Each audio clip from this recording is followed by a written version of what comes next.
Holy moly, it's time. I love this music.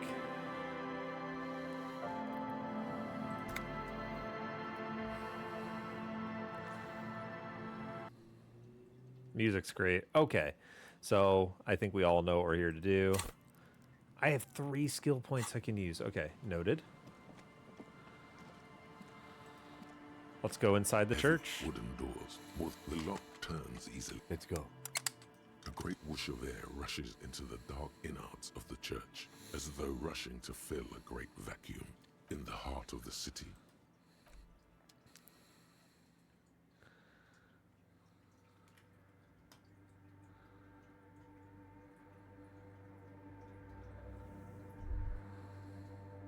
What is this?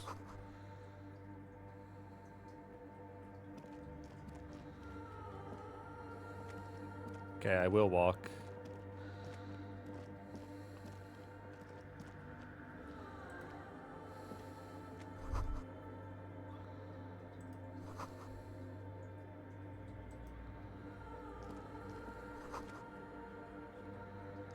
Oh, it's one of those machines again.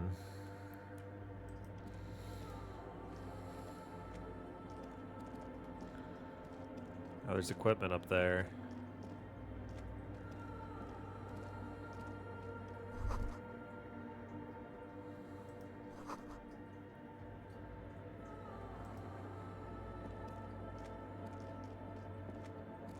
Looking for crabmen?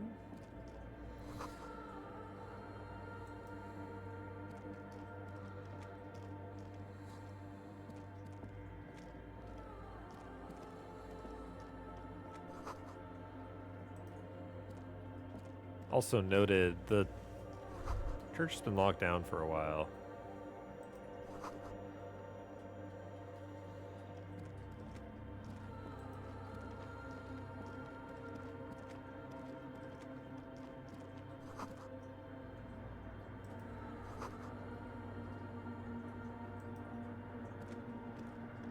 In white, silver, and apricot faience, the young mother of humanism stands above you.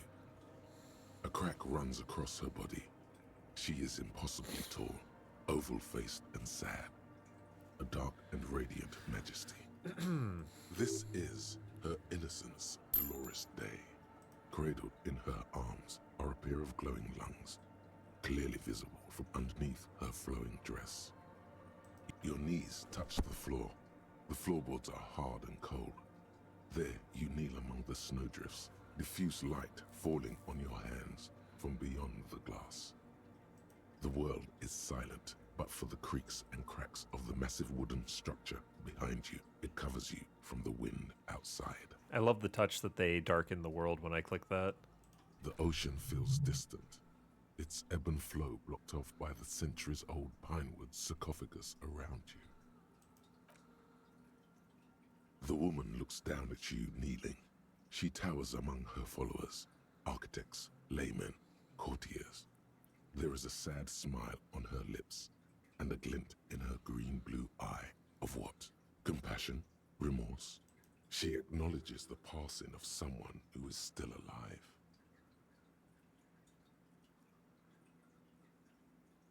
As that terrible word passes through your mind, the lieutenant draws an X-shaped cross from shoulder to shoulder. Your fingertips touch your chest 4 times. Then you rise from your knees into the apricot-colored light of the window. Above you, the woman still smiles her distant smile, sundered by the crack in the glass.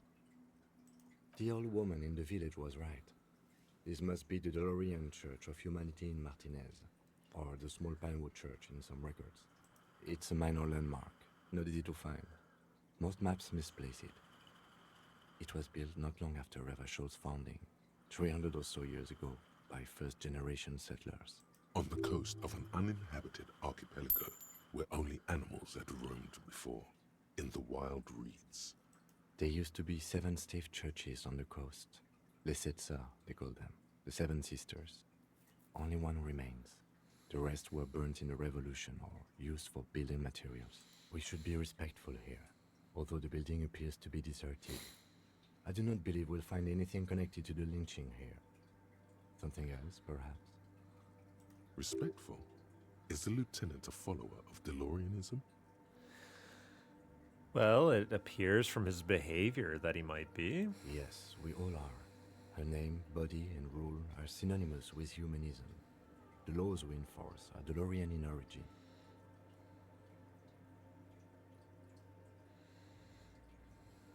It's not spiritual, it's constitutional. The DeLorean system does not demand faith, only accordance.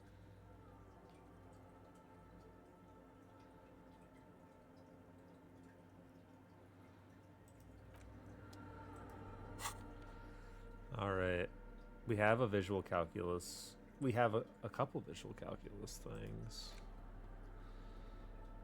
Oh, yeah, +2.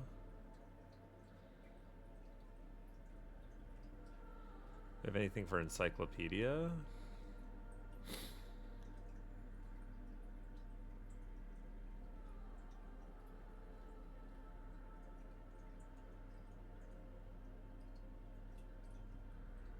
There we go.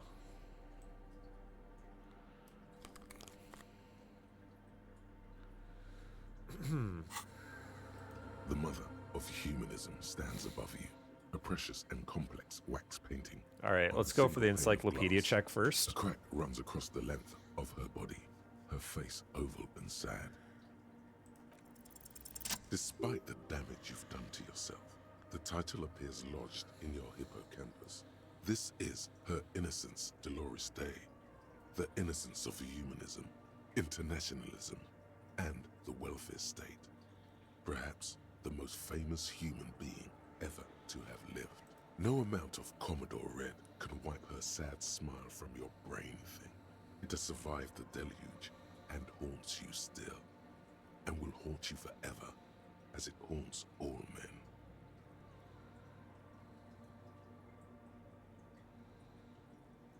The highest category of historic individual, an embodiment of the world spirit. More, an innocence is elected to office by the founding party, a precedent that has taken place a mere 6 times in the entirety of history. The legal system of the Real Belt is built to accommodate innocentic rule should it coincide with our time. An innocence is infallible. The decisions made by one are not decisions. They are inevitabilities. What would have happened anyway? Only accelerated, packed into decades instead of centuries. An innocence is a continuous, compressed event, a sacred human being. It is an honor and a glory to live when one is in office. No, we are alone. 300 years ago, in the wake of the discovery of this Isola, the Insulindian, by explorers from the continent of Muindi, she is, among other things, the innocence of inter-isolary travel and the connected world. Many things, you know she was a woman of the court, the wife of an influential Marchese, and eventually the principal advisor to Irene la Navigateur, Queen of Serene, modern-day Sir Laclais, also that she was gorgeous beyond beauty. Terribly, women of the court were expected to play both contract bridge and chess sufficiently well to prove an interesting challenge to a man. A simple grasp in matters of philosophy, theology, and science was encouraged. She was, by all means, a kept woman.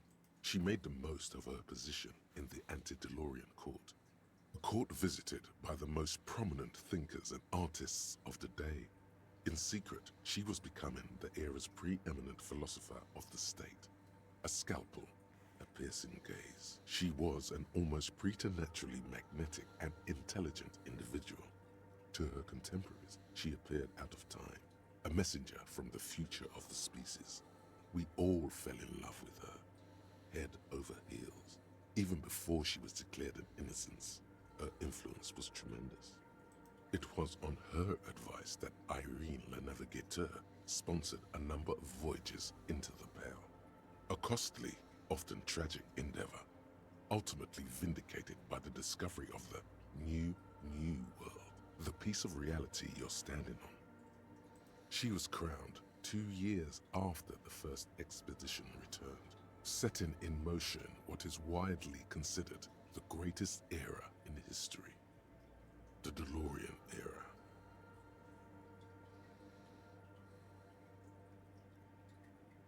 Wow. Wow, indeed. When her innocence was declared, and the queen she had advised for years fell on her knees before her, she was so overcome with emotion that her lungs started glowing in her chest. Bystanders reported golden filaments lighting the already sunlit chamber around her, clearly visible beneath her dress. That is why the lungs are the symbol of love for the cultures of the Real Belt.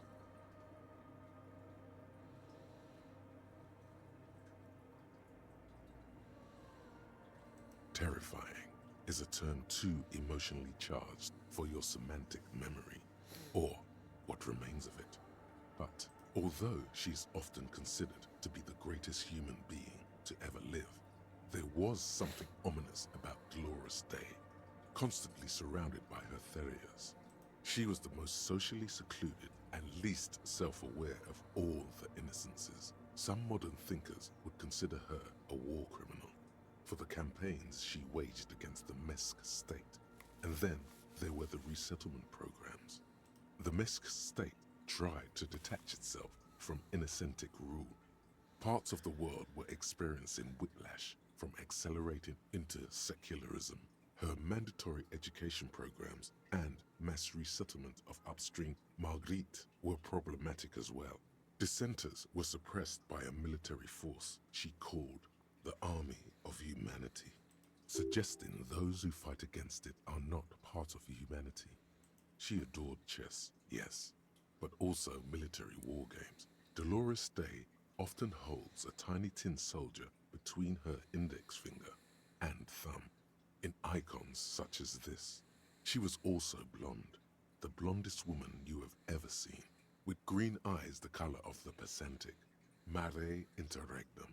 Little is known of her Marchese husband. It's as if he vanished from history after completing his role, which was to introduce Dolores Day to court. In conclusion, yes, there is something lonely, paranoid, and even terrifying that people seldom mention, but feel when they think of her. This subtle terror is part of her iconography. Lieutenant Yefrater, you've stood there for over 5 minutes. What are you thinking of, if I may ask?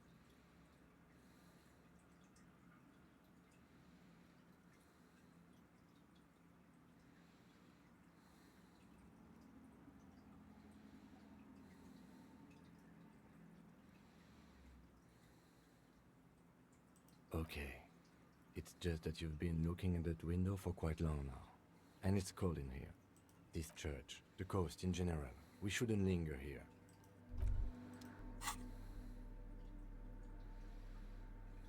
Understood, sir.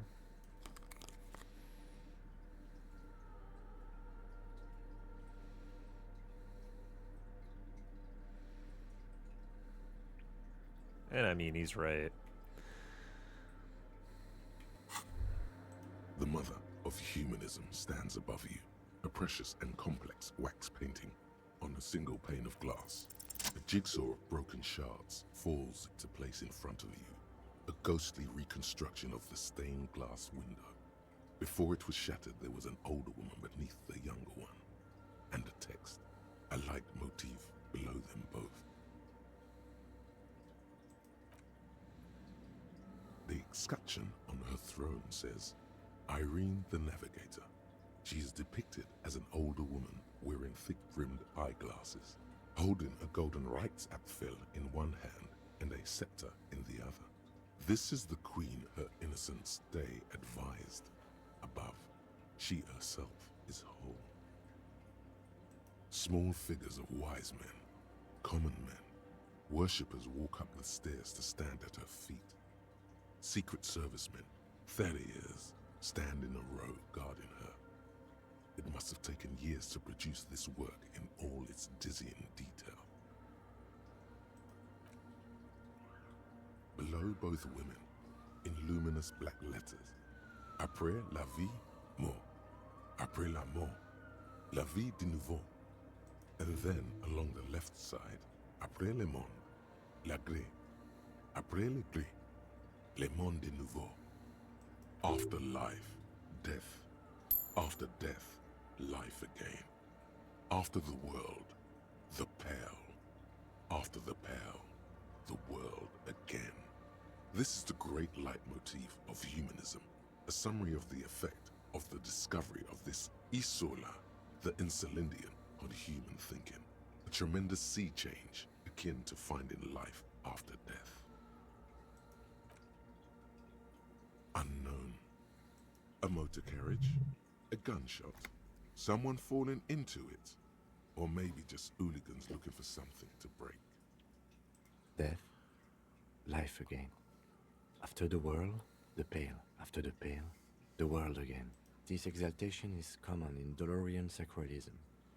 In the early years, it was even incorporated as the RCM slogan. No more, however. It was deemed subservient to use a strongly moral intern-related motto. We already suspected of bootlicking. The sentence was also seen as too feminine. It was a macho thing. Justice, union, prudence, and force.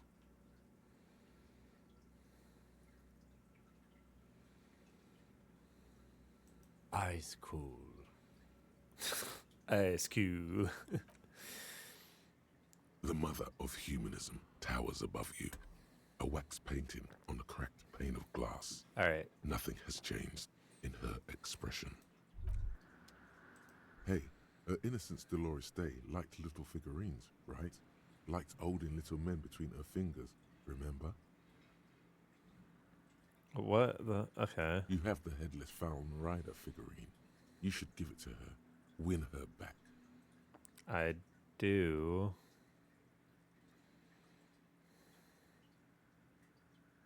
Don't be so pessimistic. Love doesn't die that easily. This is a task of mine now? Sure. So very, very, very nifty. Nifty and mysterious. This is surely what the figurines are for. But how?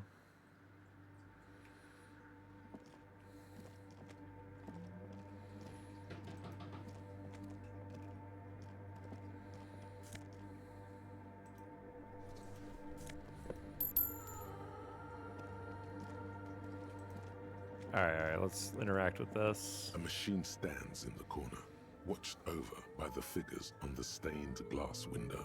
It's turned on and quivering with soft electricity. Another radio computer. And this time it's already turned on. These machines sometimes harbor traps, he thinks. Alarm systems and the like. Let's be careful. We should leave. I doubt this place bears any connection to the case. It's also quite similar to the one we have down at the station. Must be the same model. The one you saw earlier was the Ream Civic. This is the Ream Prefect, a model number RC7024, equipped with a Feld mainframe and a Ream-compatible interim printer. The Ream Prefect is the governmental version of the commonly used Ream Civic model. Although mostly based on the same technology, the Ream Prefect is equipped with better noise attenuation circuits. Let me investigate it. I don't really know the harm. You see fluorescent play and print buttons on the keyboard. A hatch connected to the central compartment is wide open. The lieutenant says nothing. You see the machine's glowing frame reflected back from his diamond-shaped glasses. You're free to proceed. Behind the hatch sits a cube-like crisscross of filaments, smoldering in the dark like fireflies. Silver tape on the side says, in black marker, log, February to March. Another filament memory. Press play to talk with the repeater. Nothing happens. The speaker comes to life. Static seeps through the machine's planar magnetic driver. An old lady greets you. Her voice sounds 100 years old. Yeah, but I need a password, right? Good afternoon. Votre accident en scène brune. This is the East Insulindian Computer Station 1. Please repeat.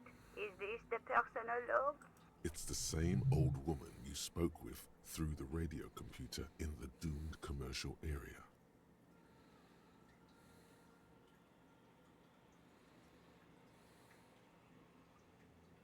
Good. Please repeat the password. Let's look around. There's no use trying to guess the answer. Received. I will register this login attempt. That sounds bad. A login attempt. Something a criminal would do. Fortress accident. Is there anything else I can do for you today? Goodbye, Fortress accident. The machine's keyboard is still illuminated. Okay.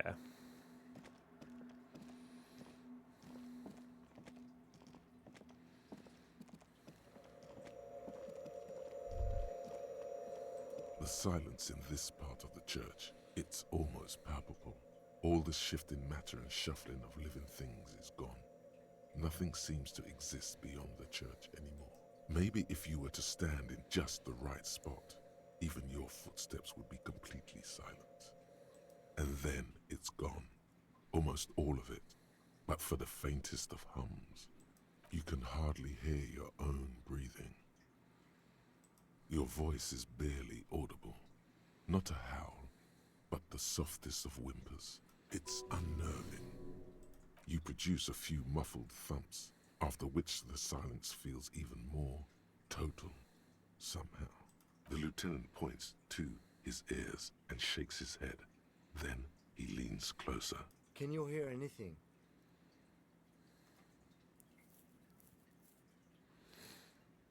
I wonder why the church was built with such strange acoustics. It's probably like a white noise machine, right? Like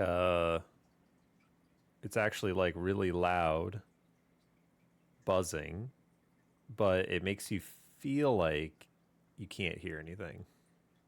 Maybe the church was designed this way to prevent boisterous activity, singing and dancing on its premises.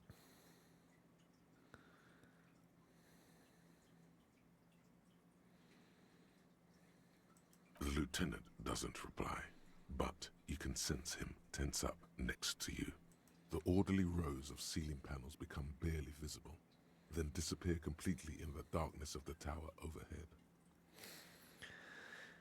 97%. Come on.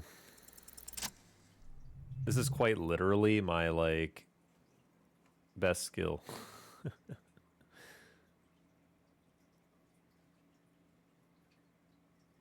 Holy moly. It's like there's something moving up there. A shadow has emerged from the tower and it's making its way toward you through all the other shadows. It's not a shadow anymore, becoming more substantial as it gets closer. The shape of an animal descends. Officer, is there something up there? Oh no, you've lost sight of it. Where did it go? Yes, the darkness makes the ceiling feel infinitely far away.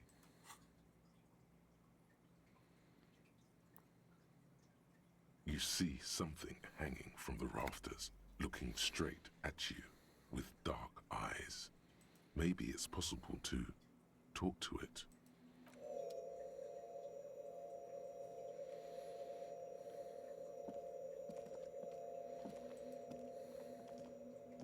The shadow is a man made of the same stuff as the carpentry of the building.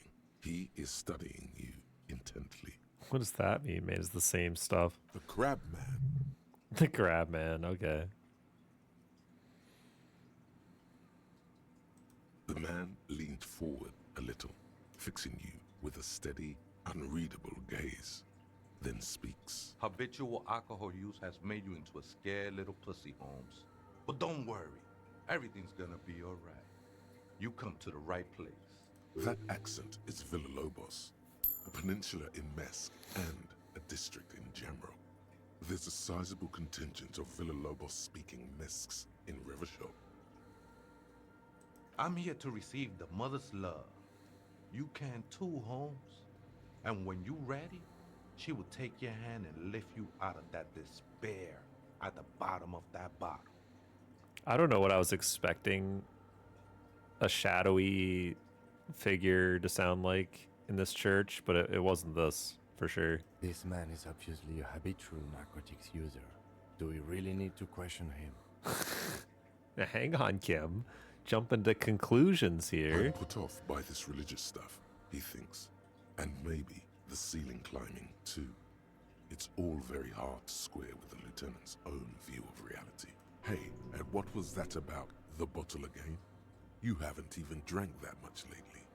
Lay off it already. Shish. Oh, yeah, sure. You don't know anything about alcohol use. You got it all under control, Wade.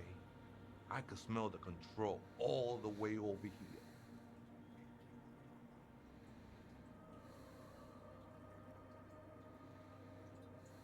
I know it's hard to admit that you got a problem. I was like you once. Couldn't take an honest look into my own heart and see I was in pain. You know, actually, since we're here, you may want to pay attention to what the ceiling climber is saying. If the lieutenant agrees, then maybe, just maybe, you should pay attention.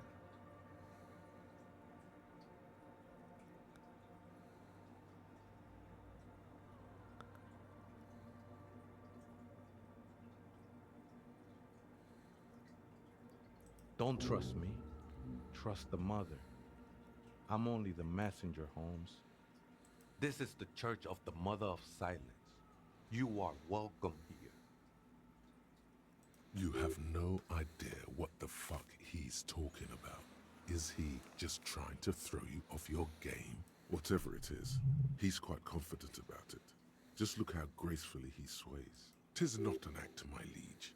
Save him perchance he hath deceived his very self. This man is a zealot. The ones in the tent outside, right? I see him. Think they scared of me.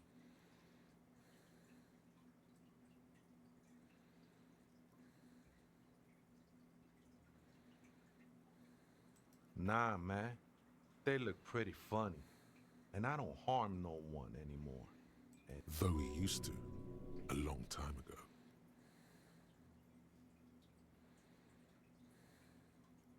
Why not? They wouldn't bother me none. I'm usually way up there, imbibing. Ain't no music on earth that can reach where I go. Might even be nice to have some company. Other spooker? Oh, esa viejita es muy estudiosa. Don't know, Holmes. Viejita is grandma?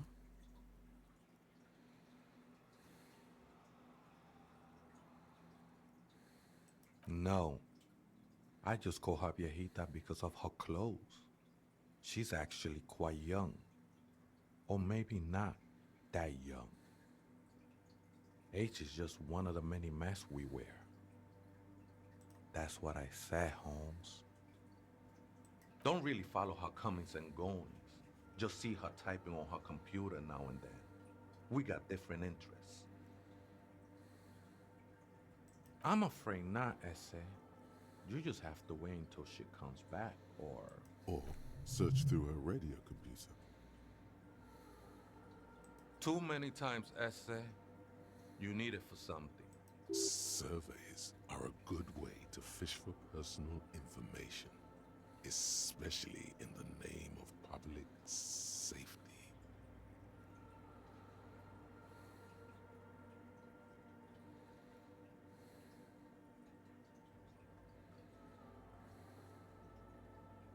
Don't sweat it, vato. The password is afterlife death. What you think of that? Makes me almost pity La Nilita Pequeña when I hear it. Never known myself to be a crab, but if that's the name you got for me, I won't stop you from using it.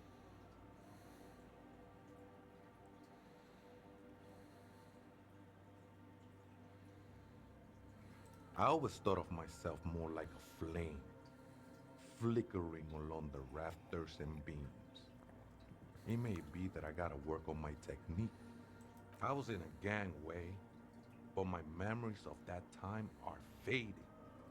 Most of them are already gone. No, man, you gotta let that shit go.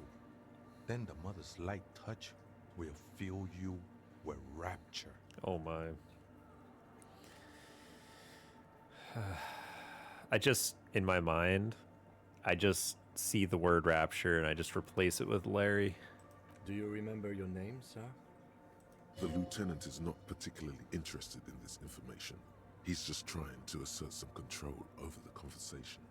Tiago's my name, but those syllables don't mean much to me these days. A name isn't just your identity, but also, so to speak, your place amongst your fellows, your place in the world. I ain't got no use for such a place anymore. That's just the thing, Holmes. None of that matters. This is a special place. There's a perforation in the world up there, a way out into nothingness. This church was built around it for purposes of veneration. I circled it, nurtured by the silence bestowed by the mother. One of these days, I'll be pure enough to go drink from it directly.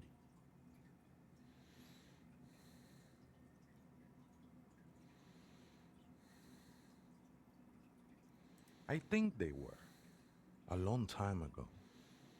I had to shed them like skins to get closer to the center of the silence. You could have them. I don't need them anymore. These shoes look pretty dapper, actually. I will be incinerated, but not destroyed. Finally, I won with the state of the world before reality began. That sounds a bit like substitution behavior, no? You know a thing or two about that. No. There's a new god in town, and she can be painted or sculpted because she has no limb or even a face. She is the end. She is a cavity in the dark beyond sense. She saved me, but I couldn't describe her to you. No one can, Holmes, and no one ever will. I'm a seraph, Holmes. I sing the mother's glory. I ain't from no Marietti, if that's what you're thinking. And the song I sing is silent as the mother. Marietti is a mesque style of music and dance, commonly seen at all manner of festivities, especially weddings. It's delightfully quaint, owing to its peasant origin. He lost his cool there for a moment. Seems you hit some nerve. Hard to say. I think I did some construction work here, back when I still had material worries.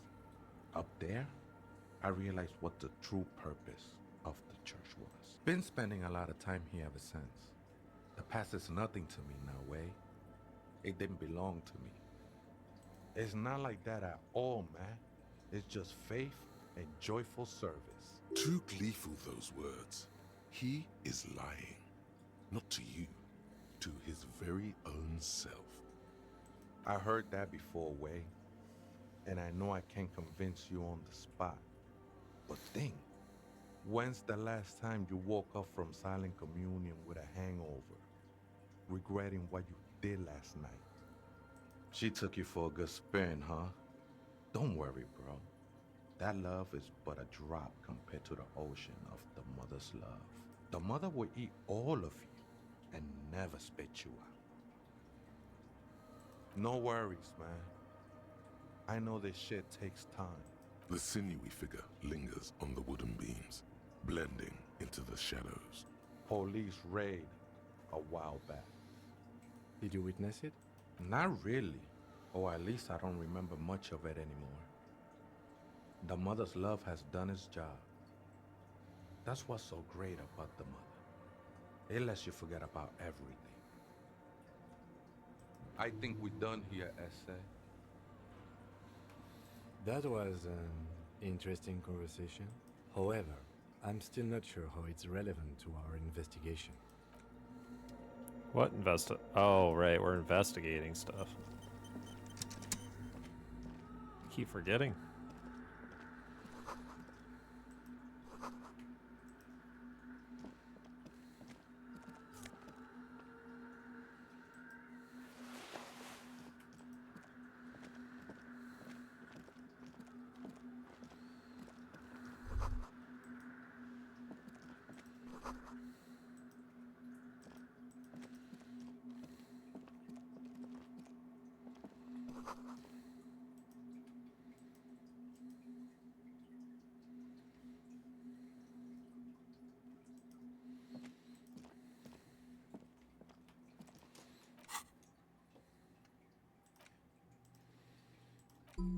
Let's do...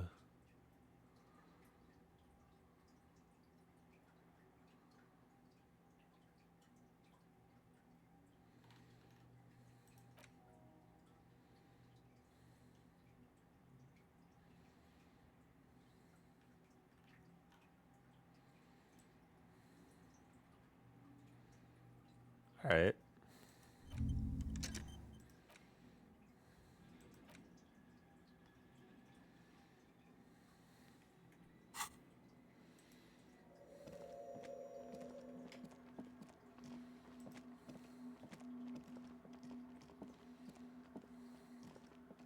The machine's keyboard is the speaker comes to life. Good afternoon, Fortress Accident on Saint-Brune. This is the East Insulindian Repeater Station 1. Please repeat. Is this the personal log? Good. Please repeat the password. Good. I have unlocked the filament. After ending the call, please press print to access the filament. Fortress Accident, is there anything else I can do for you today? Goodbye, Fortress Accident. The machine's keyboard is still illuminated, revealing fluorescent play and print buttons. The printer prints out a long text document with dated paragraphs. It looks a bit like someone's journal. The first entry, made on the 4th of February, 51, by an unknown author, is short and concise. Arrived at the church. The door was boarded up, so I used the crowbar to get inside. Looks like the place has been deserted. Nothing out of the ordinary, but I'll ask around. Need to figure out how to get the electricity in. The lieutenant leans closer, scouring the printout over your shoulder. Just as you finish reading, he looks up, muttering under his breath. 4th of February. That's over a month ago. Whoever set up those machines has been here for quite a while. Our case? No, I don't think so. It must be some local eccentric. 6th of February, 51. Had a little chat with the local fishermen. Said I shouldn't go near that place, that the church was spooky and ridden with narcotics. It's a little spooky, all right. Still haven't figured out the electricity. See? Even one of the spookers themselves says it's unnerving. 7th of February, 51. Finally got the electricity in. Next on the agenda, a new antenna. I'm thinking ESCA series, something advanced. Why would anyone need any of this equipment here? 8th of February, 51. Bought the antenna, had some problems setting it up. Called Simon for help. Heard the others are back to making art. Drinking somewhere out of town. Sulislav started a rock band again. Lexi has been seen asking money from strangers, but at least the artists have their act together. They're qualified labor. They can get work anywhere. Graphic design, ads. The programmers are doing fine too. I mean, they're programmers. The writers, though, they're fucked. I just have to find out what caused that data loss and be done with it. Still don't understand how it managed to wipe out the backup, when the backup wasn't even connected to the front. I know. Everyone thinks it's impossible. They say I must be lying. I'm here to set it right. Seems like something to do with radio computers. Unfortunately, I don't know enough about them to understand what the author is saying. Something about the backup data getting destroyed, and how everyone thought it was the author's fault. Let's just keep reading. I think these people worked in the radio computer games business, the one we saw in the Doom commercial area. They must be our former co-workers. 12th of February, 51. Brought some food from the grocery store. Apparently, there's a strike going on in the harbor. Definitely not happy to see the Martinez people again. Everything's now set up in the church. Going to start working tomorrow, 8 a.m. The strike. We are nearing the date of the murder. Keep reading. I'm interested now. I want to know what's that radio anomaly that sent this person here in the first place. 25th of February, 51. I've been sending data up to Lintel for a while now, trying to recreate the data loss, but nothing. Didn't even feel like logging in, the disappointment. But I did discover a curious audio-spatial anomaly at the back of the church. I've named it the Swallow. It swallows sound. Need to get some mics. Is she talking about? 28th of February, 51. Yes, the first recordings confirm that the Swallow is real, and I'm not just losing my mind. It's a pillar of silence, with a diameter of approximately 3 meters. Seems like the higher I go, the less I record. This might be a coincidence, or it could be connected to the data loss that led me here. The pillar of silence. She is talking about the silence. Is she suggesting it's more than just an architectural quirk? The lieutenant doesn't answer. He follows your gaze, studying the basins. The water shines in them. No ripples. March 51. Some kind of young disco men have appeared next to the church. I've been trying to record the silence to find the epicenter, but now it turns out I've also been capturing the future of dance music, one neo-disco song over and over again. Fortunately, the song is so monotonous, I was able to devise an algorithm to factor it out. The other day, one of the disco men came in. Before I could even say hello, she got scared and left. Good, I don't want anyone distracting me from my work. That disco man must be a cell. The girl on the ice? Sounds like her, yes. March 51. I got a call from the repeater station. Someone has tried to access the radio computer in our old office in Martinez. Can't do anything about it. The storekeeper still doesn't want to let me inside the building. Thinks I'm part of some kind of curse. How Martinez of her. I knew it wasn't a good idea to meddle with that machine. No. It was a great idea. You're learning things. This is how you learn things about machines.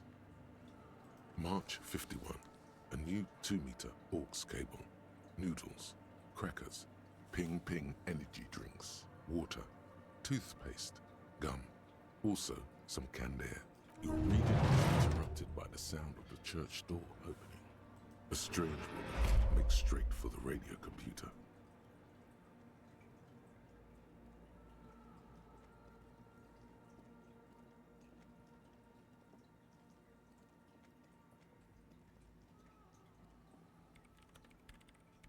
Breaking into my radio computer, I see. Yes, you are breaking in, but not into her radio computer. You're a master circuit bender. I do apologize for the intrusion, madame. We are with the RCM, you see.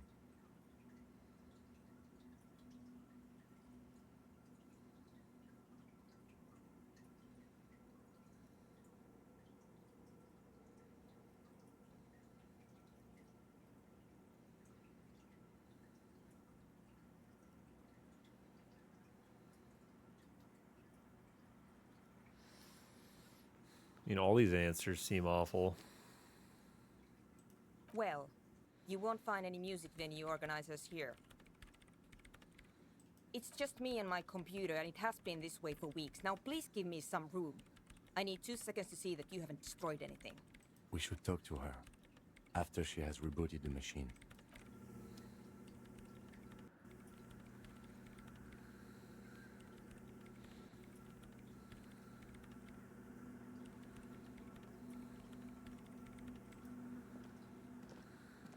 What is it?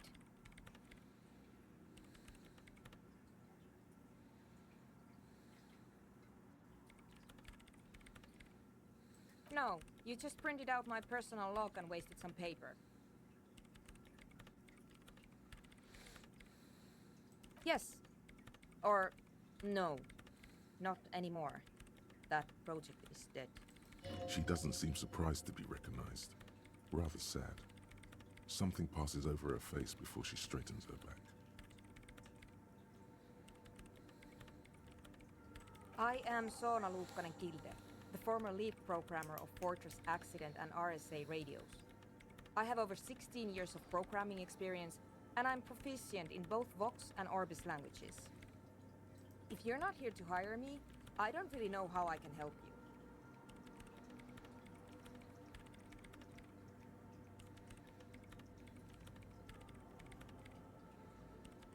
You really like those questions, don't you?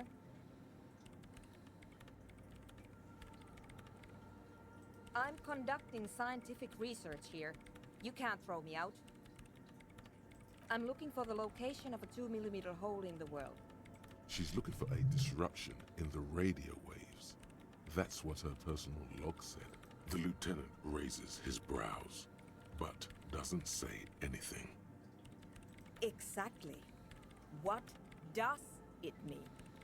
Up to now, it has been impossible to say what it is because it's impossible to measure nothing. What do you think it is? What qualities does nothing have? How do you measure something that does not exist? That's a little above your pay grade at the moment.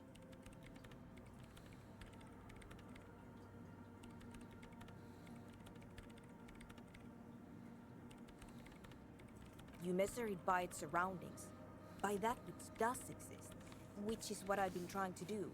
I've tried using hydro transducers to record the silence, to find out where it begins. But honestly, it's not progressing very well. Yes, that's what led me here. But I suspect it might be something a bit more complicated than that. Because it's just trial and error, trying to locate the swallow, the exact point in space. And I don't have a... You know what? It would be really helpful if you could just stop talking and let me work. Somewhere underneath those roof beams, I assume. Only a faint crisscross of rafters can be made out from the dark. Most of the tower disappearing into the shade. There's this place at the back of the church. A place where all audible vibrations seem to decease. I've named it the Swallow. And the higher you go, the less you record. The Pillar of Silence? Are you sure it's not just an architectural quirk? Maybe, but it's oddly close to the physical coordinates of the data loss that led me to this place. I know. No, I don't. Great. Thanks.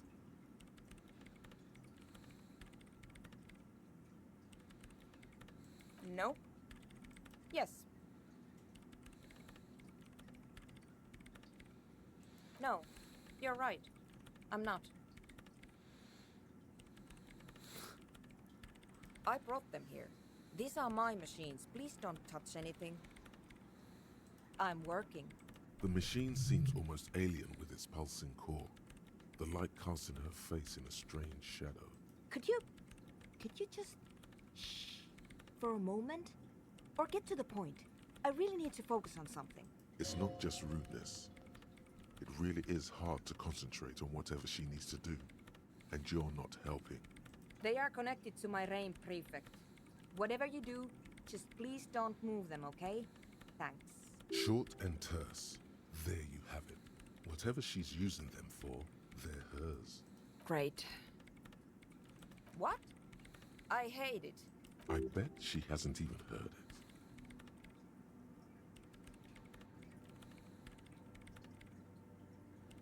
Maybe I'd have to be on drugs to get it, but to a sober mind it just sounds like uninspired rug whipping. No idea what it has to do with either dancing or music.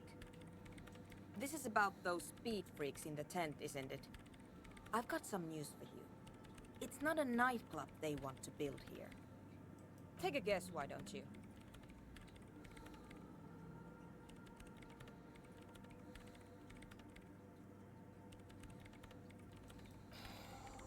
I can't believe they got you so easily. Go have another talk with those up-and-coming entrepreneurs, will you? Thanks. Good luck. I'm not coming in there.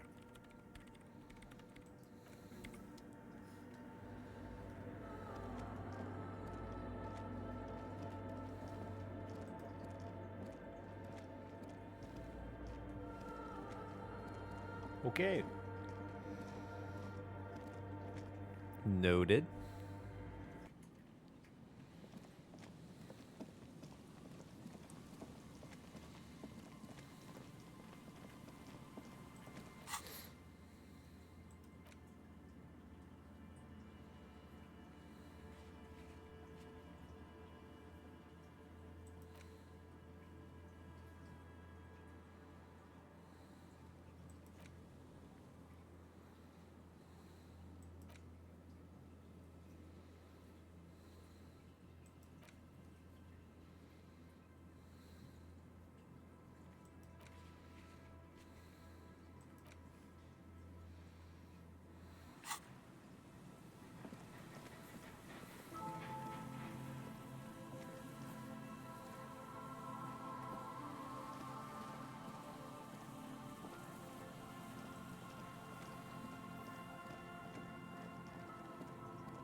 Oh, can you only come at it from this way?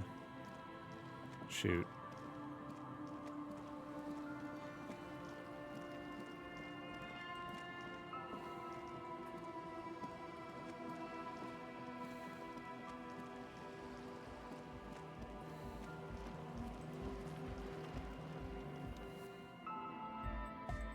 Hi again. So, how are things going?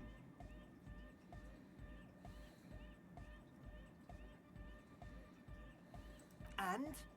What happened? Oh man! Who is he? What did you think?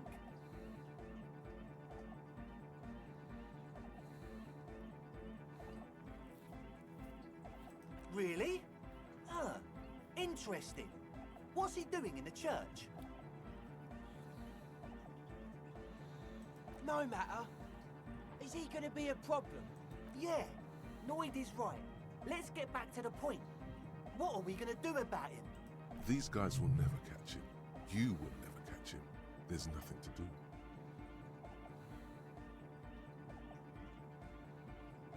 I don't know, man. Doesn't it feel like a major hindrance to you? A spooky guy climbing around when all the guests are trying to have nice, friendly hyper time? I guess it's not a massive problem, now that I think of it. Everyone is welcome to dance till the morning light! Yeah! Maybe. I guess we'll figure something out. Okay, but what about the other spooker? The one in Grandma's clothes? Did you see her? A programmer? That's odd. What was she like? Did you ask her about the nightclub? Come on, man! Who will you trust? The spooky programmer or us? We just want to make the world a better place. Feel the love! Get down and feel it! A half-hearted sell of something which does not seem worth buying. You'll get there, believe me. When we've got our gear set up, things will be flowing and pumping. Anyway, now that it's settled, how did she see? I mean, disposition-wise, about the dance club idea. What a pity! That's my favourite thing in the world! And she doesn't like it at all! A shame. What can we do now? Do you see a way out of this jam? And into a laser-lit future of dance and unity? Unity! Dance! And you can't just evict her? Look at you, Honour Man! No, Noid. He's right. Maybe we've approached it the wrong way after all. I'm sure there's a workaround. We can make a deal not to bother her. If that's okay with her, we only want to get into church and spread the joy and ecstasy of music. The lines in the dark exist. Coexist. At least Crabman seems like an advanced being. He's hard. He'll understand. Yeah, he can do his climbing thing in the tower. And the programmer, does she like a Nordic dance music? Egghead cannot believe what you just said. It makes him pump the jam a little slower for a moment, but then he returns to the full swing of it. No worries. We'll figure it out. If coexisting fails, you can always muscle her out, right? If it's all okay with you, what do you think? Excellent! Good luck, my friend. Goodbye, officer. My logic's only at 3. I can level that up to try to help with that check.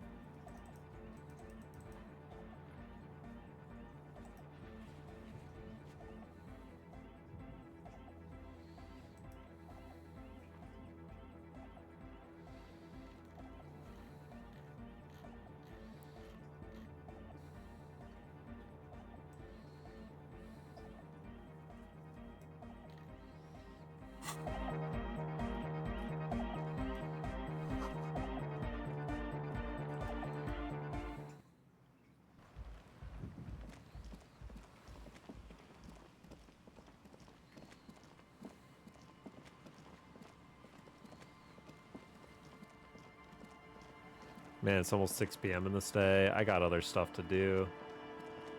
I kind of don't want to be doing this like side quest all day.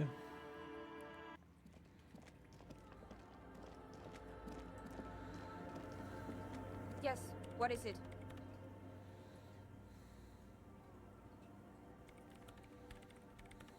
I don't want to make anything work. Yes, anything. I don't want to make anything work.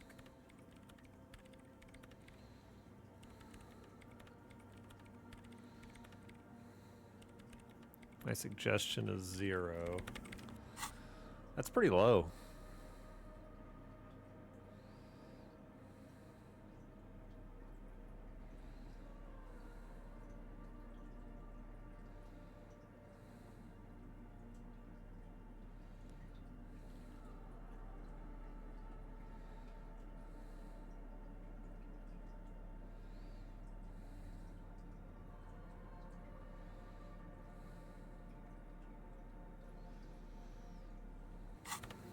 All right. Yes, what is it?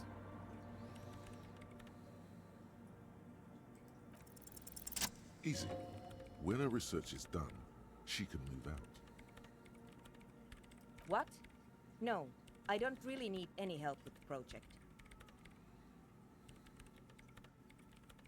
She thinks about it. A glassy look in her eyes. A gust of wind brings more snow in from the broken gallery. Touches her hair. All right. Bring me the game's offsite copy from my old workspace, if you really want to help. It's stored on a filament memory, and I'm unable to go and fetch it myself. It's a backup of my former employer's project, the radio game we were working on. It's stored on a filament memory, just like the one inside this radio computer. She's making it extra simple for you. The backup itself is destroyed now, but I'm hoping to use what's left of it to pinpoint the exact location of the anomaly. You just have to go to my old workspace and get the filament. Hold on. If it's called an off-site copy, then why is it still on-site? Oh god, not this again. It is not on-site. It is in the basement. Perfectly safe and not connected to the front at all. Basement? Sounds like it's technically still on-site. And no, taking it outside the building wouldn't have protected it from the data loss. There's nothing wrong with keeping the backup in the basement. What happened was a freak accident that has nothing to do with how the backup was stored. We clear? Yeah, that's the one. You can get in through the bookshop. You just have to do some explaining to the bookstore lady. Good. Then you might know the giant ice bear fridge in the building's cellar. The filament is inside the fridge. Just go and get it. in the giant ice bear fridge. I just told you. It has red glowing eyes. It's impossible to miss. Is the only You dialogue just need to get option. the offside copy from the ice bear. But you've been to the fridge and it wasn't there. There was a note saying, Wait, a note from whom? Did it specify where they took the filament memory?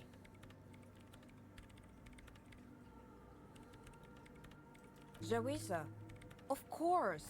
Our project lead, Suliswov Zawiza. God, he was always so hell-bent on keeping the copy somewhere safe. And feature creep and the Valley of the Heads. Like it would have made a difference. The offside copy was perfectly safe when the data loss happened.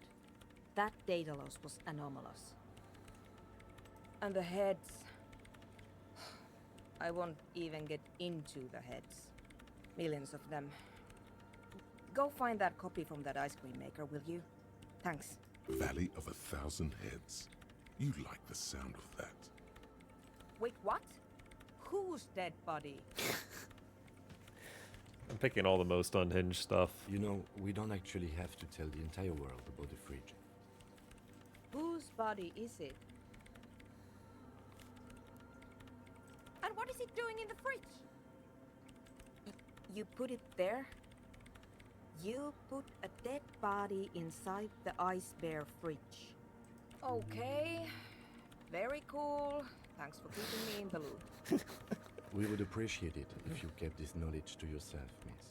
Who would I tell? My mother? I don't have anyone to tell. And if I did, I wouldn't. I don't care. This is getting ridiculous. Can't you just defrost it? Or, I don't know. I don't know about the ice cream maker. Just figure something out. The bookstore lady hates me. Says I'm part of the curse. Whatever that means. Because she's from Martinez, and people from Martinez have never ever seen a radio computer. She thinks it emits elemental evil.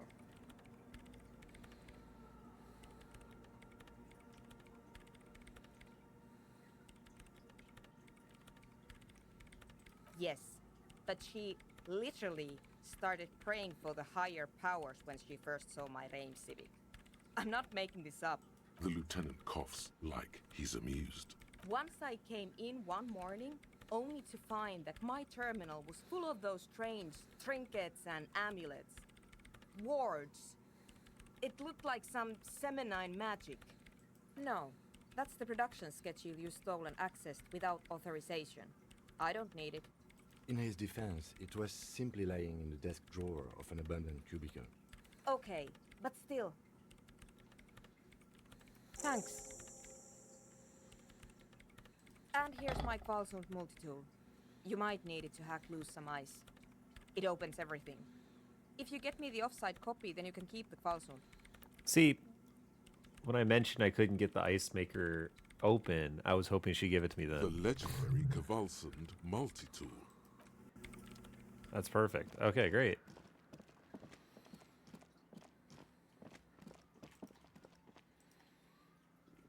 All right, all right. I probably won't go back there for the rest of today. Maybe? Look at my journal. Okay, report to Lena about the phasmid. Determine where the shock came from. So I have to go to the top of the whirling and rags. So that's two things in the whirling and rags. Helps with the project. Yeah, so we have to go, that's next to the whirling and rags.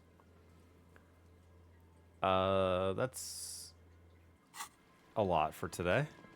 Oh shoot, I need to add, I need to dial in and ask about the armor. And his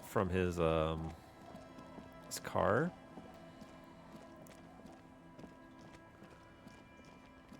I better run faster. I got too much to do.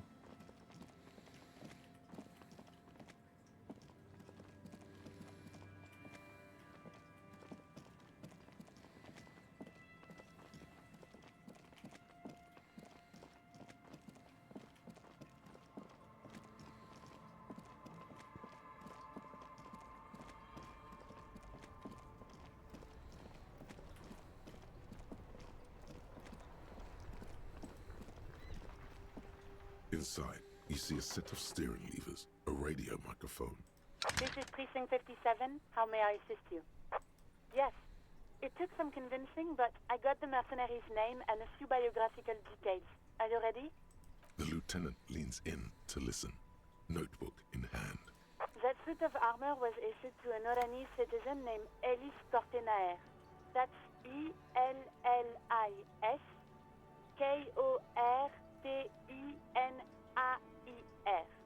Exact date of birth, unknown. He was signed into the Lelystad County Neonatal Care Unit on 28th of February, 09. He was found as a newborn in a leaf compactor near an abandoned farm. He spent 4 months in the neonatal unit, survived apparently, and was assigned to a foster family at 2. This is what the ICP knows about him. He was raised by foster parents, entered the Eastbrand Military Academy in Vredefort at 17, then served in the Oranese forces till he was honorably discharged in 41, just a year before the Seminese conflict. Then the armor followed him to Seminine, or at least I assume it did. And that's it. There are no records of his employment in Crenel, or any of its other incarnations, or him even entering Ravachon.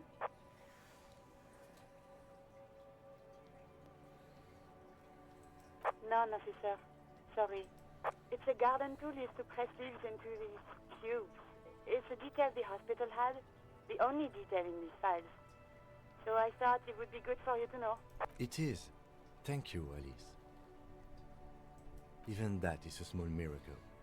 These organizations usually double-check their inventory.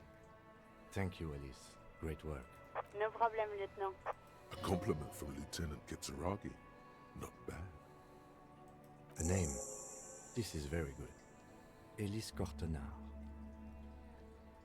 Sometimes police work is about human dignity, about giving back names to anonymous victims. I'm glad the inquiry was helpful to your investigation, officer. Did you have any other questions? 57th, over and out. In the cabin, you see a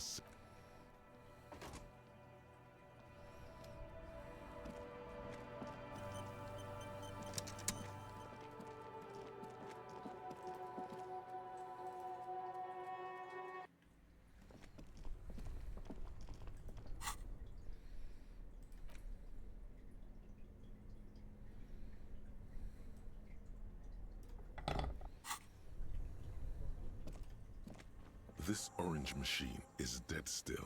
It has a hand-cranked ice cream churner and an electric freezer. The ice around it slowly melting.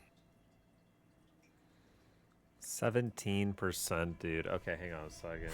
What do I got for physical instrument?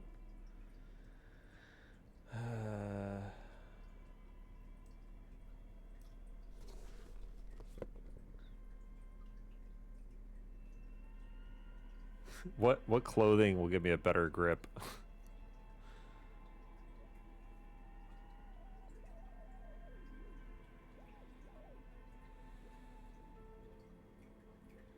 Not much.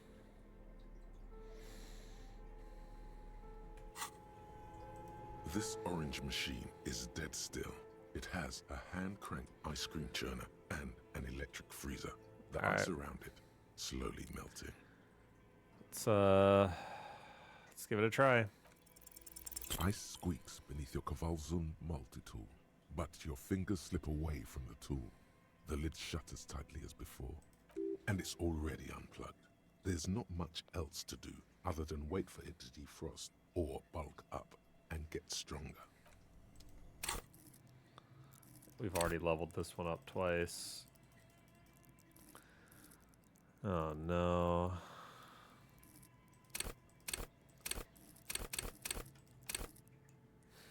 That's not good, dude. You want to give it a try? Yes? Man.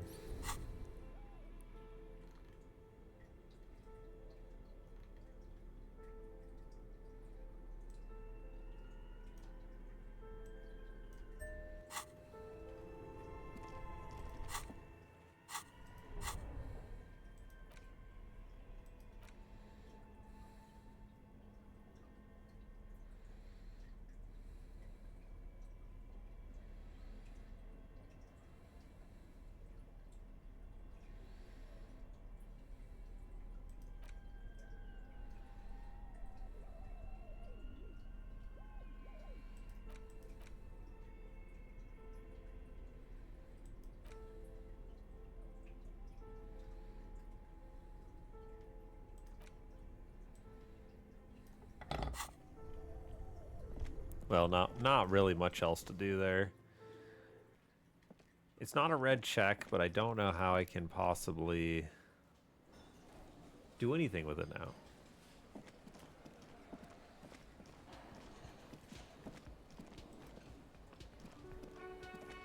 Hey, was there something you needed? Another thing.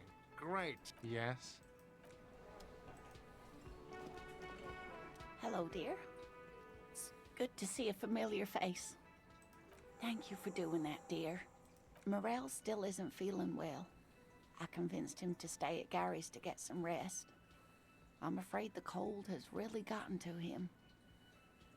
I'm sorry, dear. You've had to drudge through them so many times. Such is field work. A young person's game, as they say. Her voice is shaky. What is going on here? Morel will eventually, or we'll talk Gary into going back out, perhaps. The lieutenant stares at his shoe, caked in mud. He doesn't say anything.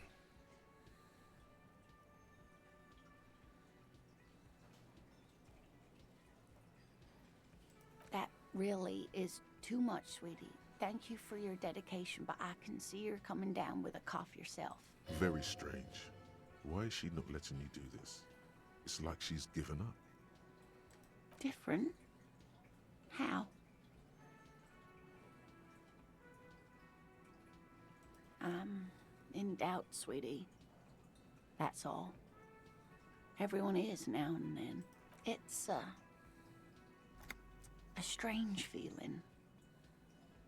I haven't really told this to anyone, but you are a police officer. And when a police officer asks, you must answer. Do you ever wonder if some lovely story from your childhood is just that? A story? Or a dream? Hunching her shoulders now. She seems even smaller than she is. Like a sad young girl. Seeing the Insulindian phasmid was just a story I used to tell people. I didn't really think about whether it was real or not. Morel's so proud of it. He always tells everyone.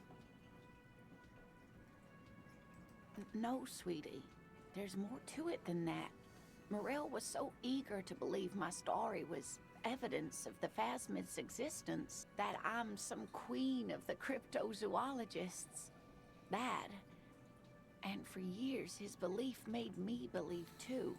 But now, we're both getting old, and he's still working himself sick out in those reeds looking for it. But what if I was just wrong? I think I was. The lieutenant opens his notebook, but doesn't write anything. He's hiding. These things are tough on him. Matters of love, not violence or deceit.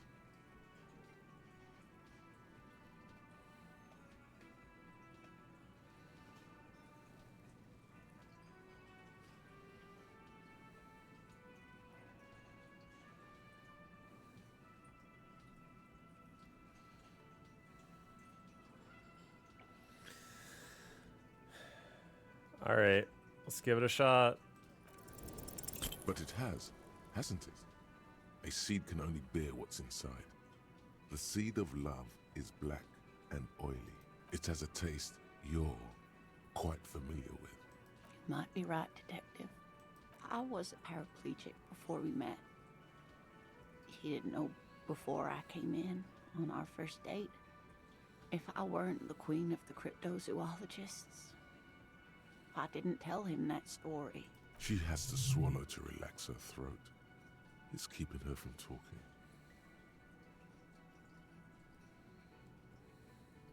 Maybe. But then why do I not dare tell him? I've wasted enough of your time with this drama. I really must stop talking about it lest I start crying and waste more of your time. What you have to know is the Insulindian phasmid probably does not exist. Let us fools chase our ghosts. There are a million better things to do with your life. Are there? Some of the other things are pretty bad. A true believer. Sometimes I still see it too. The real memory of it. How it was there. Not the memory of the memory, but it's so hard to tell the two apart. Either way, I should go. Poor Morel is running a fever, and I need to get him home to Jamrock before we overstay our welcome with Gary. Oh no, thank you, but I can get there on my own. This old thing is gas-powered. And then a taxi home. It's not so bad. Really? Oh, sweetie. Please don't get stuck on a dream. Take it from me and Morel. No one can stop you from finding the Phasmid. Okay, it's 1113 Tabernacle Road, Jamrock, but...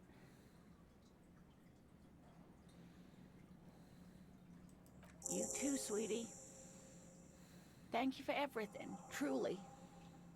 Even though it turned out to be a waste of time. A lie. A fool's hope. Say like that, she drives off. The gas engine putters quietly as she gets to the doors, then pushes them open. Outside, the cold, coastal wind blows. We should go too. I think you know I have to check those traps one more time. Date of birth generator. You know. It's pretty... You were born in the year 07. In the last year of the commune of Revachol, right before it fell, in the old military hospital on the ground floor, where people usually came to die during a snowstorm. The revolution had about 1 year left to go, and the fires were still burning bright. There were explosions in the blizzard.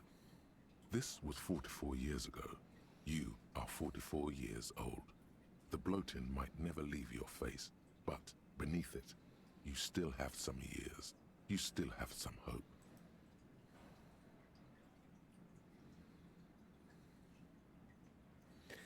That would have been nice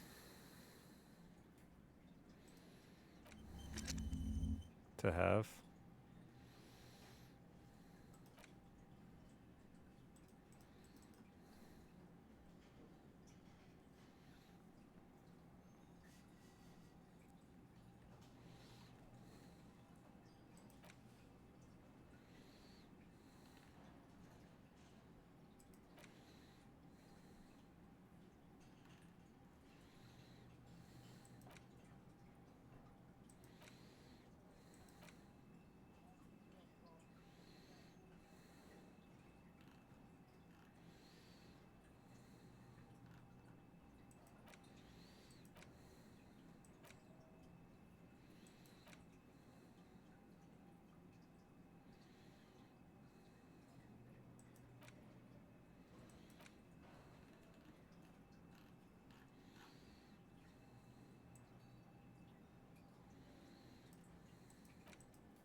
Well, it's only a 15-minute one.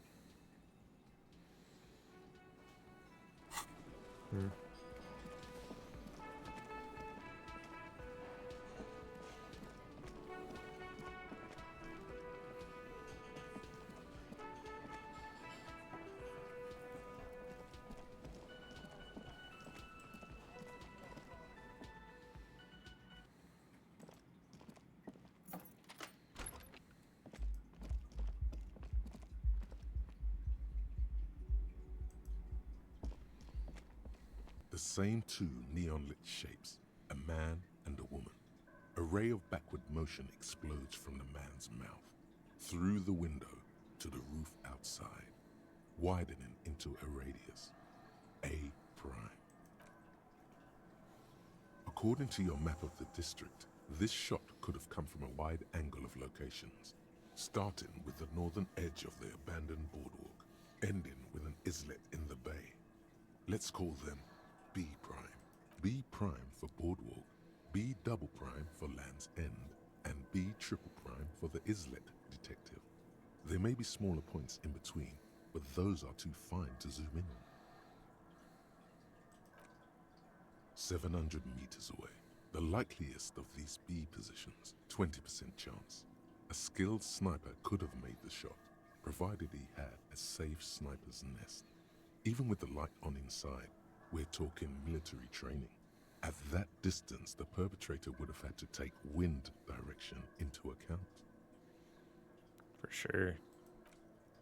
1.2 kilometers away, the least likely of these positions, let's say 3%.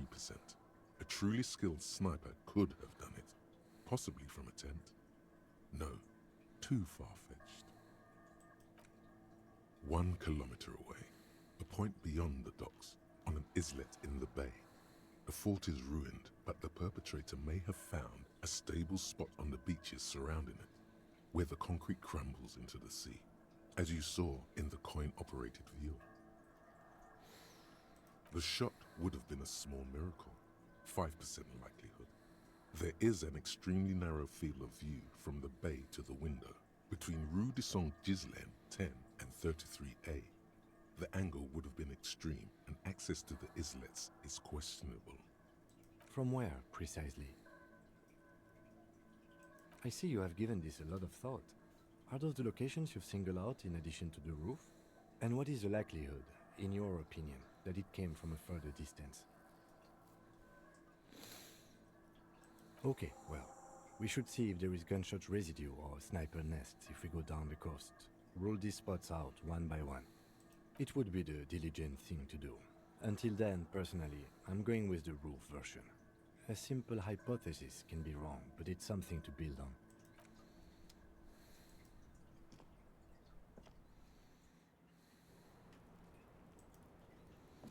Officer, it's a fine day for questions.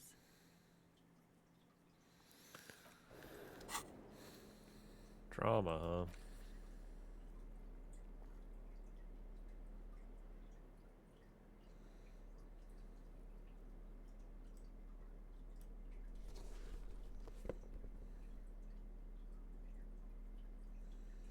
I love me some drama.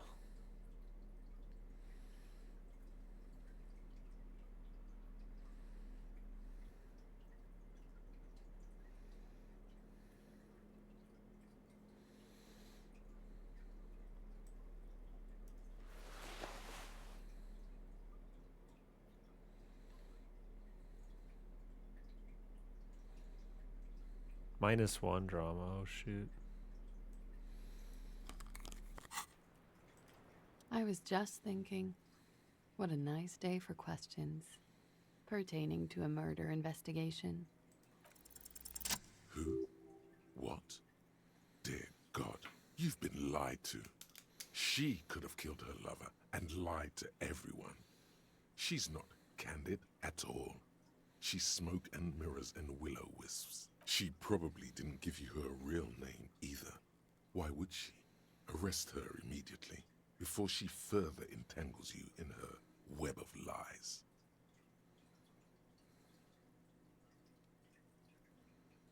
There may be grounds here, at least for an extended detention.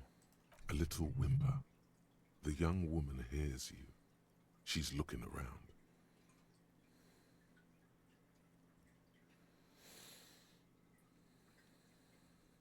I agree. You wouldn't give us your real name, not when people are after you. Okay. Okay, it's not. You log your work every week.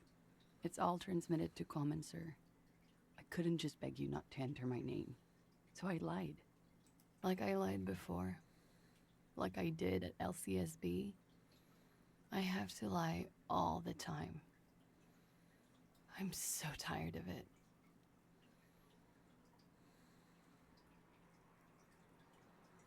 It's Katarzyna Lazie. It's a Grad name. Jims or Hugo Grad in origin. Not Occidental at all. Smells of motor oil, tiger, economic desolation, and rock music infused alcoholism. My parents were Zhimsk immigrants, but I'm nationalized Oranese. All I remember is Oranje. Alasie is my father's name.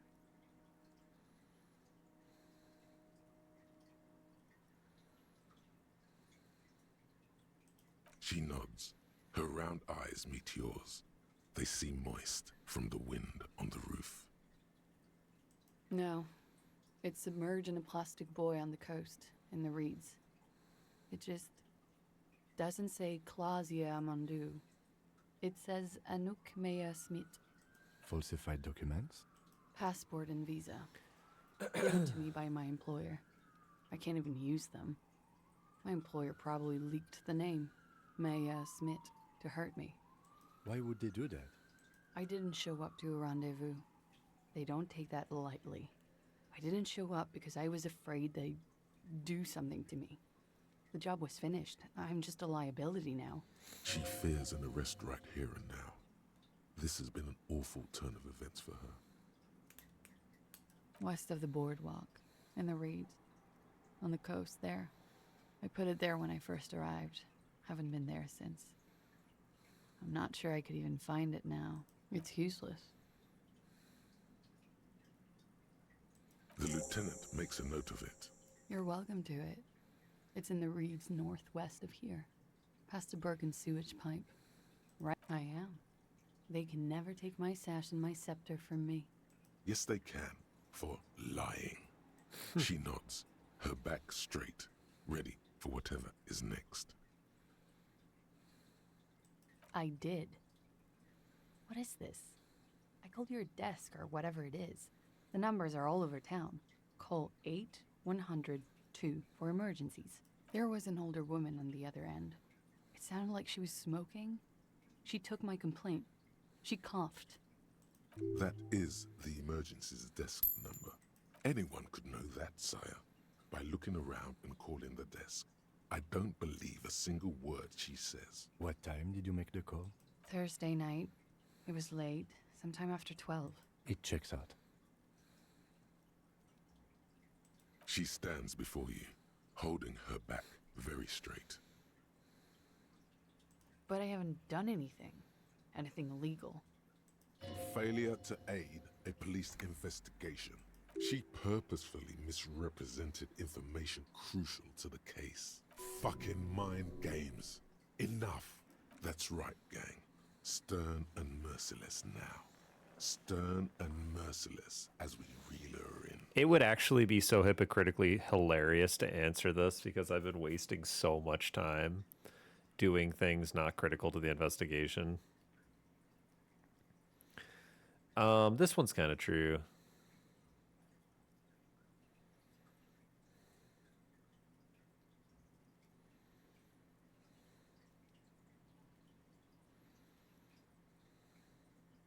The lieutenant produces a pair of handcuffs.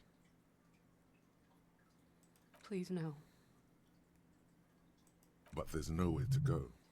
A two-story drop to the Plaza Mosaic.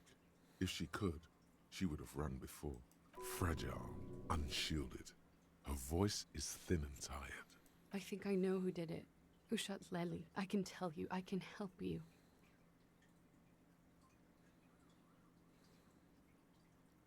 She's silent for a second, as if looking into herself for certainty. Then, in a hushed voice, she says, gearing up for this betrayal is hard for her. Ruby.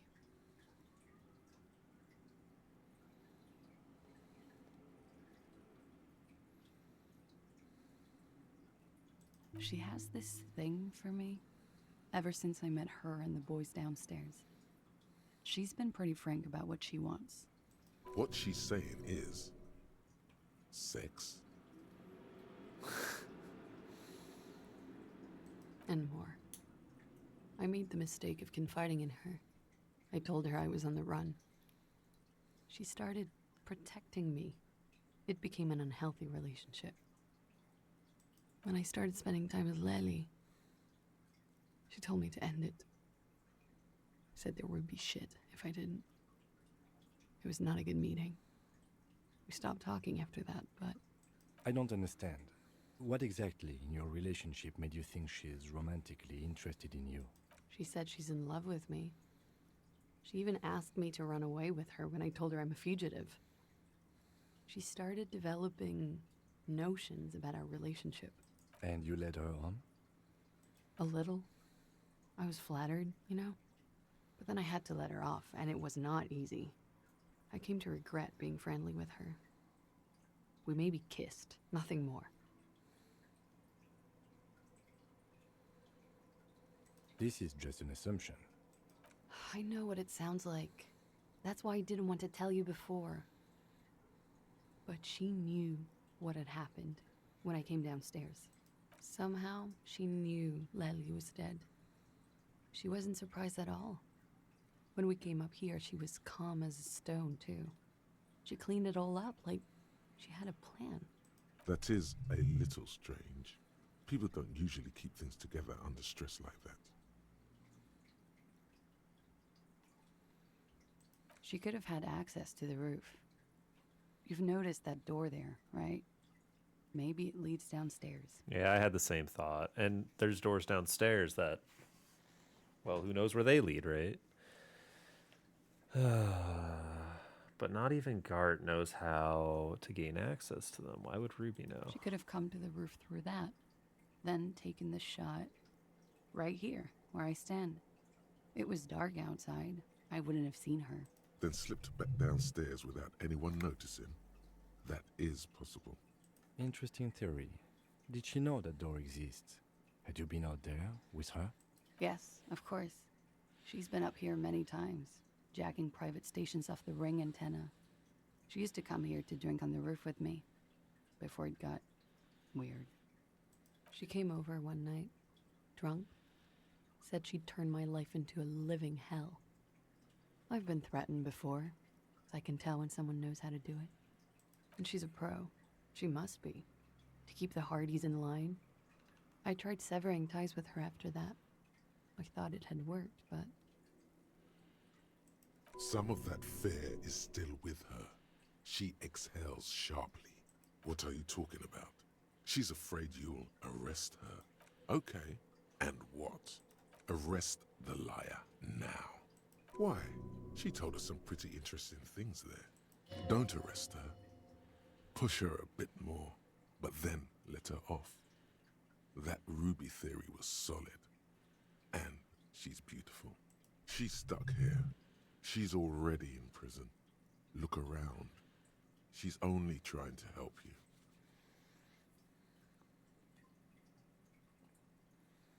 Still? After all this, sir, please. It's a shitty world, and I know I'm shitty too. I know. But I don't deserve to be sent to the moral intern and ground into paste just because I disturbed the sanctity of accounting. That's some multinational... She's gearing up for a last stand. This is it.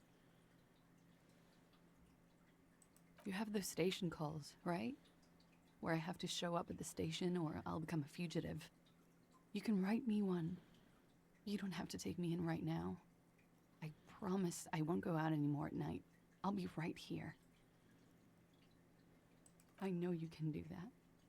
Just let me come in on my own. In 2 months, or maybe even 1 month. That's all I need. I do have a form. By God, she's playing him too. Like a fiddle, sire. Who would have known? Everything could change. This city, the extradition rules, the people after me could be in jail. Or maybe Revachol. There is desperation there, in that silence. A cornered animal looking for a way out. Maybe Revachol could be free. I could be tried in a free Revachol. An independent state that doesn't hand its detainees over to the moral intern. A free Revachol. There is a low, distant rumble on the motor tracks. A great machine shaking the pillars down south. Electricity runs up your spine. I find that hard to believe, miss. The handcuffs jingle in his hands. It's coming.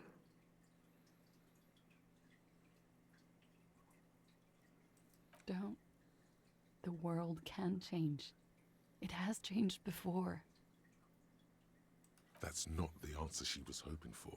Thought that you were some kind of patriot or communard, did she? I don't know. To spend my days with smoke, drink, and dance, wallowing in shit. Just like everyone else.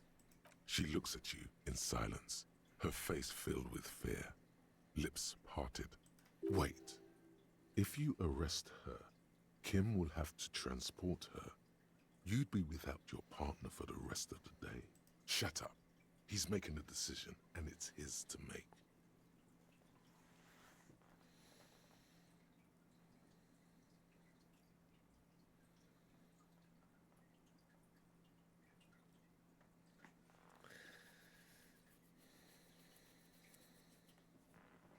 So this is kind of funny. Um,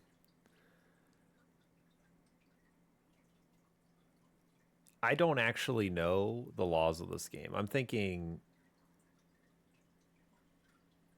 in the actual investigation here, if it was played out in a justice society that I'm familiar with, I think arresting her would probably be a little extreme because she's not really a serious murder suspect. We don't have a lot of like actual testimony here. But the reality is, what we do know is that it's fairly unlikely that she's the murderer. That being said, what would she be tried for and convicted of? So it all like the arrest seems a little bit extreme, but I did see an episode of a show last night my wife was showing me where they arrested a guy literally for his protection. And it's funny because like it kind of feels like that's the thing here, right? Like I almost feel like if I don't arrest her, she could fly. She, like on the very off chance she has more to do with this than I realize at the moment, she could be a flight risk. But also, um, I I think that I could also come back and find her dead or something. Like she's in a very precarious, vulnerable situation. Um, could write a station call, but that's like somewhat similar to arresting with a little bit more leniency. At least she wouldn't care so much that I did it. Um,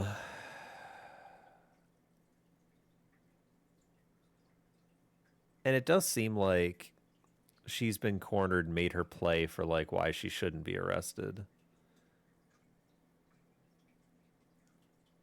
Like she was withholding information.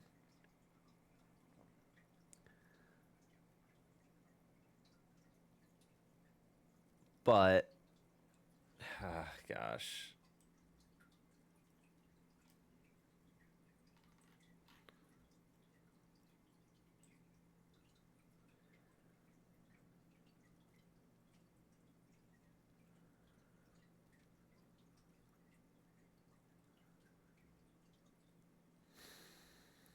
Man.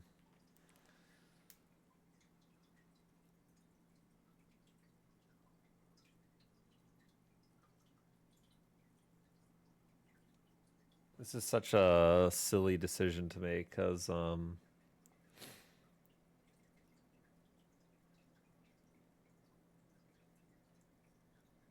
don't know. Like I empathize with her, but I feel like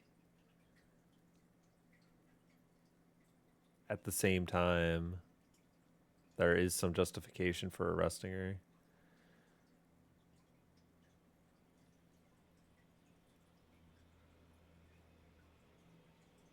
Hmm.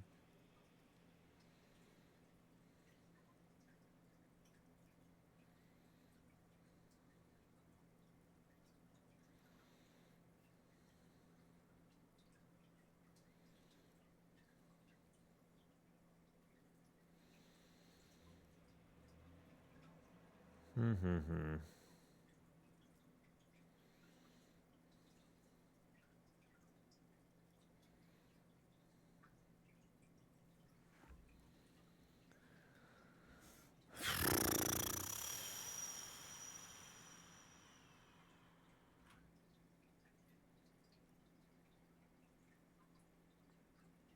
What does Kim think?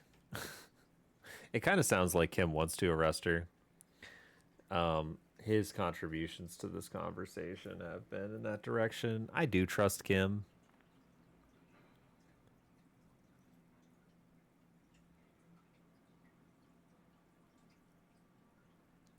All right, I'll trust my intuition here. Let's arrest her. I will escort you to the motor carriage outside, miss. With a muffled whimper, she extends her wrists. They're white, bony, exposed below the rolled-up sleeves of her jumpsuit, waiting for your teeth and talons to cut into. This won't be necessary. I will take you to Station 57 myself and slow the extradition process as much as I can. It may be possible to stall it indefinitely, but you will be safer there for the purposes of this investigation. I can do this on my own. She's not an immediate flight risk. See you tomorrow morning, officer. Downstairs at the Whirling in Rags. Or outside your shack. Now, my one potential regret with that decision is that it could be playing into Ruby's hands a little bit.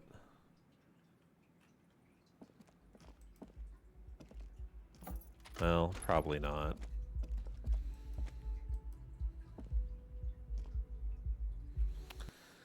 All right, what else do we... Oh shoot, I gotta end. Yo, thanks for watching.